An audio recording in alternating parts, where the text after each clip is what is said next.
वेद कहते हैं उस परमात्मा की इच्छा के विरुद्ध यहाँ कोई इधर का उधर नहीं जा सकता। यह संपूर्ण जगत चारों तरफ से एक परमात्मा के आवरण से घिरा हुआ है। संसार में जितने चराचर प्राणी हैं सब उनके अनुशासन में है।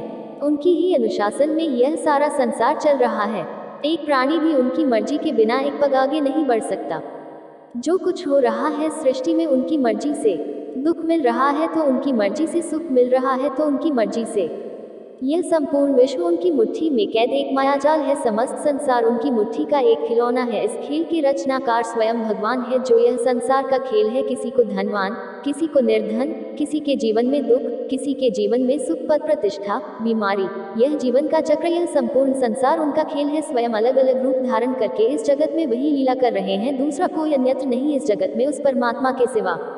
इस संसार में जो कुछ दिख रहा है, जितने प्राणी हैं, जहाँ तक चराचर जो हमें दिखाई दे रहा, सब वही परमात्मा है, उनके सिवा कोई दूसरा नहीं। इस संसार में यह विश्व जगत की जितनी भी लीला है सब उनकी ही लीला है। जो संसार में जो कुछ भी हो रहा है उनके सामने में हो रहा है। कोई पाप कर्म कर रहा है तो उनके सामने में कर रहा है, कोई अत्याचारी कर रहा है तो उनके सामने में, कोई तपस्या कर रहा है तो उनके सामने में। वह कुछ करेंगे नहीं, ना मारेंगे ना पीटेंगे। कोई कितने भी पाप कर्म करे बस उनको उनके कर्म नोट होगा और उसे अपने कर्म के अनुसार आगे अपने किए हुए करतूत का नतीजा कर्म फल भोगना पड़ेगा। ना चाह कर भी अपने कर्म के अनुसार अगली योनि में उसको जाना पड़ेगा। भगवान हर प्राणी के अंदर में नित्य निरंतर विद्यमान है। जीवात्मा के कर्मों का साक्षी है परमात्मा। वेद कहते हैं जन्म से लेकर मृत्यु तक प्रति सेकंड हमने क्या क्या किया, क्या देखा, क्या सुना, क्या सोचा, भगवान पूरा उसका हिसाब रखते हैं। अंदर में वही साथ रहता है, इस शरीर में वही आते हैं और वही साथ जाते हैं। जीव के साथ यह संपूर्ण विश्व उनके नियम से चल रहा है। पूर्व जन्म के कर्मों का फल भोगने के लिए जीव को इस धरती पर भेजा जाता है। अपना कर्म फल भोग लेने के पश्चात पुनः उसे वापस जाना होता है जहाँ से वह आए हैं।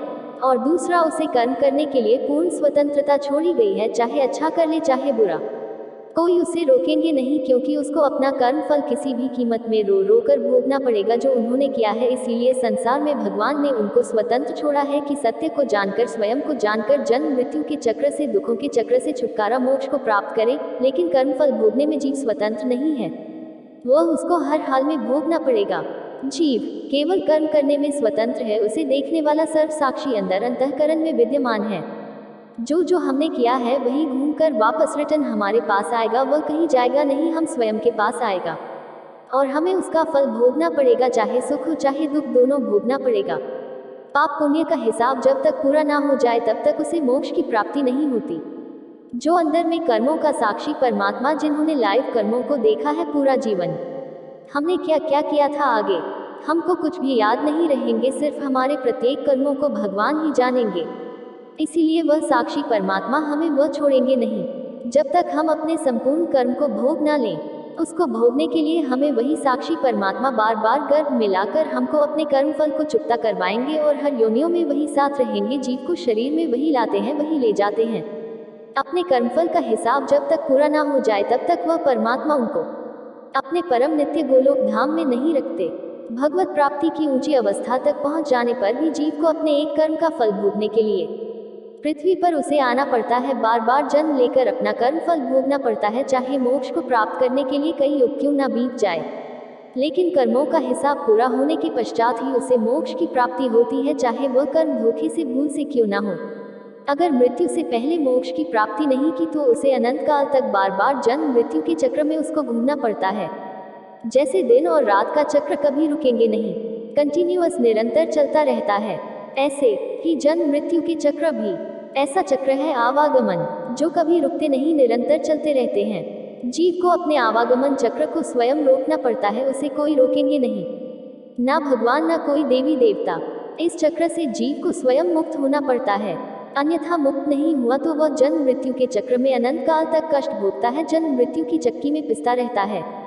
कभी कभी भगवान ने उनको एक अवसर प्रदान करता है कि इस चक्र से वह मुक्त हो सके, फिर उसे मनुष्य योनि में लाते हैं, बुद्धि देते हैं, सत्य को जानकर वह अपना कल्याण कर सके। नहीं किया तो उसके बाद अनेक कल्प तक उसे अनेक अनेक शरीर में उसे भ्रमण करना पड़ता है, 84 राउंड में उसको बड़े कष्ट उठाने पड़ते हैं। अगर जीव संसार में आकर उस परमात्मा को नहीं जान पाए, स्वयं को नहीं जान पाए, सत्य को नहीं जान पाए, माया जाल में फंसकर अपना अमूल्य जन्म बर्बाद कर दिया। गरुड़ पुराण कहती है, आगे उनके पास पछताने के अलावा कोई दूसरा विकल्प नहीं होता अगर मानव योनि को संसार के चक्कर में पड़कर खो दिया। भगवान ने केवल उनको एक चांस दिया है, मौका। दुखों के चक्र से छूटना है तो छूट जा, इसके बाद तेरा फिर से वही चक्र चलेगा जिसमें तू अनादिकाल से फंसा हुआ है। उस अविनाशी को प्राप्त करके आवागमन से हमेशा के लिए वह जीवात्मा छूट जाए। भगवान ने एक अवसर मात्र उनको दिया है, यहाँ मौज मस्ती करने का परिणाम है उसको फिर से वही 84 में जाना अगर इस चक्र से मुक्त होने का प्रयास नहीं किया। परंतु इस संसार में जीव माया के जाल में ऐसा फंस जाती है, उन्हें कुछ दिखाई नहीं देता, अंधे हो जाती है। मैं कौन हूँ, मेरा स्वरूप क्या है, यह मेरा, मेरे माता पिता, मेरी बेटी, मेरा बेटा, मेरी पत्नी, मेरा पति, इस झूठे भ्रम में फंसकर भटक जाती है। सत्य क्या है उसे कुछ भी दिखाई नहीं देता और स्वयं को जन्म मृत्यु में और कैद करती जाती है। मुक्त होना तो दूर की बात है, स्वयं अपने आप को इस चक्र में और डालते जा रही है। जो यह संसार भगवान का एक महाभयंकर चक्र है, जन्म मृत्यु का चक्र। अंत तक उनको समझ नहीं आता कि मेरा जन्म क्यों हुआ था, किस कारण मुझे भेजा गया था, इसका परिणाम क्या होगा, कभी विचार नहीं करता और जीवन ऐसे ही समाप्त कर देता है। लेकिन इसका परिणाम होता है मृत्यु के बाद उसे 84 लाख योनियों में घूमना, फिर कभी यह मनुष्य योनि उसे मिलता है मोक्ष प्राप्ति के लिए, साधन धाम मोक्ष कर द्वारा। यह अवसर भी जीव को कई कल्प के बाद मिलता है, बार बार नहीं मिलते। कई युग बीत जाने पर भी कभी मनुष्य शरीर जीव को प्राप्त होती है, इसलिए इसे भगवान की भक्ति भजन नाम जप साधना करके अपने जन्म को सफल करने का प्रयास करें, ताकि इसके बाद कभी किसी भी योनि में वापस दोबारा और जाना ना पड़े। हरे कृष्ण।